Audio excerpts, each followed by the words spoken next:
E aí, pessoal, beleza? Tudo bem com vocês? Tá tudo bem comigo. Espero que esteja tudo bem com vocês, beleza? Vamos lá, alunos Química Show. Esse slide, eu estava trabalhando com ele em sala antes da paralisação. Então eu vou fazer uma pequena revisão, tá? Rapidinho. E depois eu vou fazer um novo vídeo com resolução de questões, certo? Para servir como revisão para vocês. Então você já sabe que os hidrocarbonetos são compostos orgânicos formados por apenas hidrogênio e carbonos.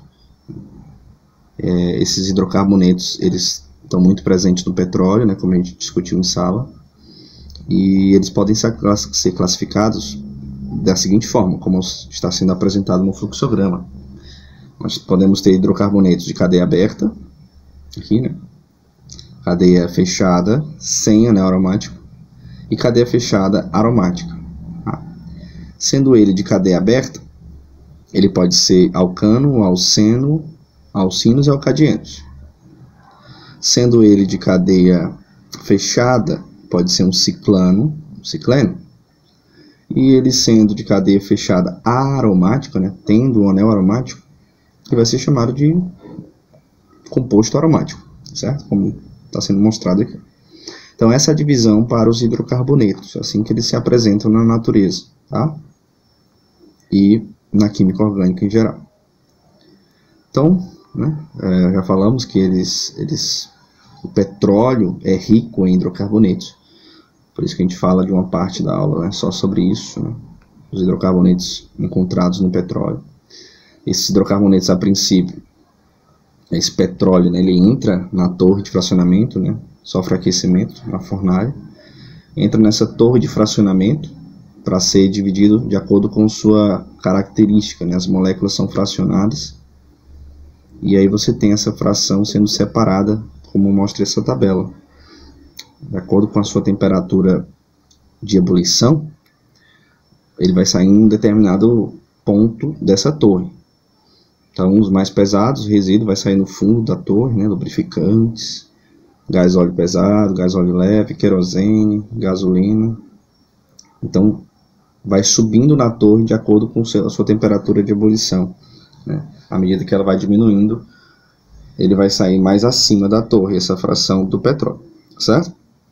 Todos esses são compostos derivados de hidrocarbonetos, bom? Aí eu já falei, né? Os hidrocarbonetos podem ser alcanos, de cadeia aberta, pode ser alcanos, só ligações simples, alcenos, uma ligação dupla, alcino, ligação tripla, e alcadienos, duas ligações duplas ou mais, né? Sendo ele de cadeia fechada, não aromática, ele pode ser um ciclano, um cicleno. Ciclano só ligações simples. E o cicleno, cadeia fechada com ligações duplas, certo? Aqui você tem a tabela com alguns exemplos, né, de alcanos, ó, só ligações simples. Alceno já aparece a dupla. E alcinos aparece tripla ligação, tá? Na molécula. Ciclanos, cadeia fechada. Alcadienos, ó, duas duplas. Ciclano, cadeia fechada só com ligações simples. Cicleno, cadeia fechada com ligação dupla. E os aromáticos possuem um anel aromático, tá bom? Falamos da regra geral, que é a construção do nome a partir de um prefixo, de um infixo e de um sufixo. Perfeito? Ótimo. E aí, com base nessa regra geral, a gente começa a entender como dar nome às moléculas, né?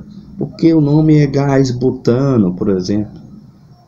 Então a gente vai entender por que esses nomes são assim, né? Como é a construção deles.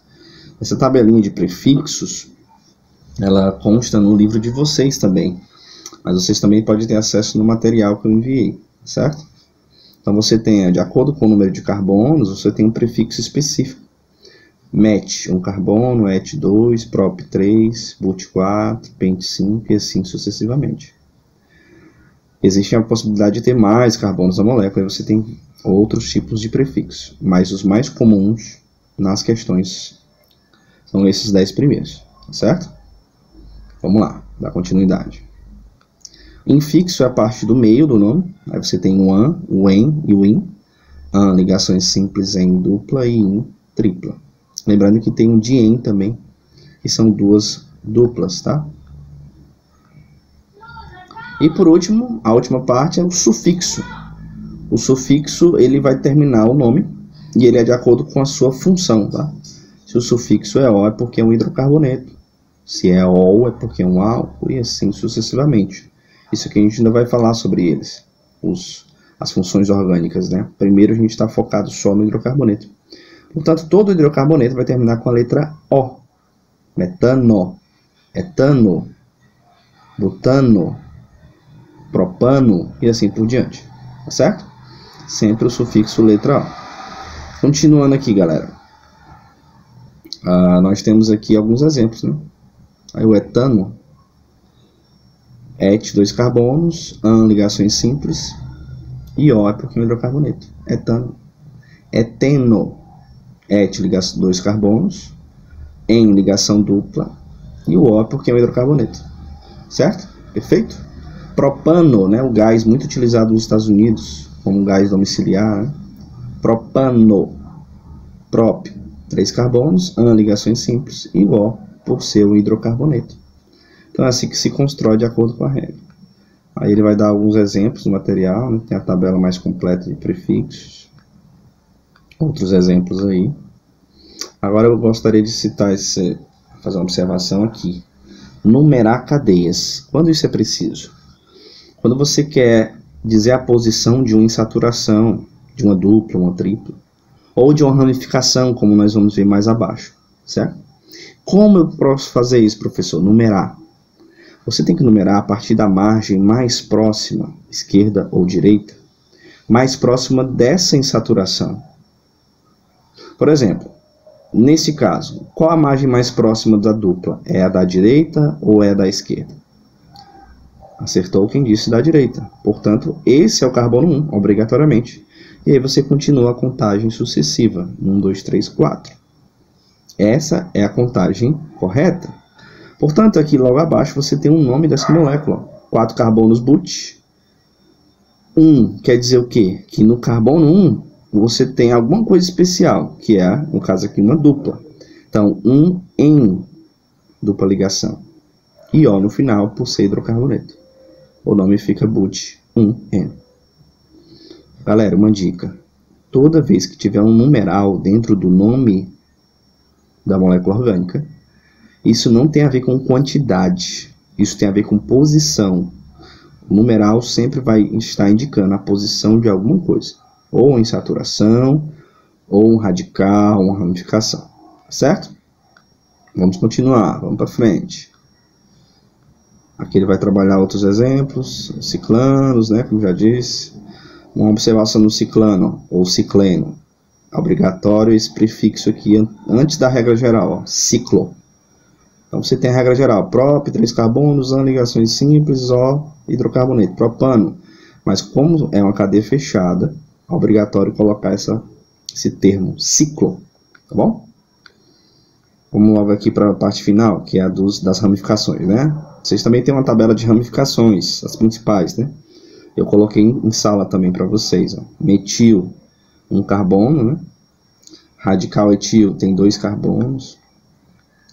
E assim sucessivamente, o radical propil tem 3 carbonos, tá? Então tem uma tabela de radicais também no material de vocês darem uma olhada. Eu quero focar aqui na nomenclatura. Como é a montagem da nomenclatura para cadeias ramificadas? Então vamos lá. Opa, tá aqui um exemplo, ó. 3-metilpentano. Vamos para esse aqui. Qual a extremidade mais próxima da ramificação? É a extremidade da direita ou é a da esquerda? Professor, aí tanto faz, está bem no meio. Exato. Então, se você chamasse esse de 1, estaria correto. Não ia fazer diferença. Tá bom? Então, você vai escolher a extremidade mais próxima da ramificação. Quando ela está na posição igual, né, no meio, iso, então você não precisa ter esse medo, né? Tanto faz o 1 seu da direita ou da esquerda. Aí você numera 1, 2, 3, 4, 5. Pronto. A ramificação está em qual carbono? No 3. Certo? Qual é a regra? Você vai seguir a regra geral, mas antes dessa regra geral, antes de falar pentano, você precisa indicar qual a ramificação, qual o nome dela e onde ela está posicionada. Então tá aqui, ó, 3-metil, né? Tá aqui, ó. Esse é o metil, tá no carbono 3. Então, 3-metil, 5 carbonos pente, cadeia principal, né? Ligações simples an e o final, ó. Portanto, o nome dessa molécula é 3-metilpentano. Beleza, galera? Então tá aí, 3-metilpentano. É assim que se diz o nome quando a cadeia é ramificada. Aqui, nesse caso, ó, obrigatoriamente o 1 tinha que ser esse. Por quê? Porque era o mais próximo da ramificação. Se você escolhesse o da direita como sendo 1, ia ficar mais distante. Então tem que seguir a regra. Por isso o nome aqui ficou 3-metilhexano. Tá? Bem, pessoal, essas são as dicas que eu queria dar nesse vídeo curto. E aí, o próximo vídeo vai ser sobre exercício. Vamos resolver alguns exercícios juntos, tá bom? Valeu, galera. Fiquem com Deus. Boa saúde para vocês.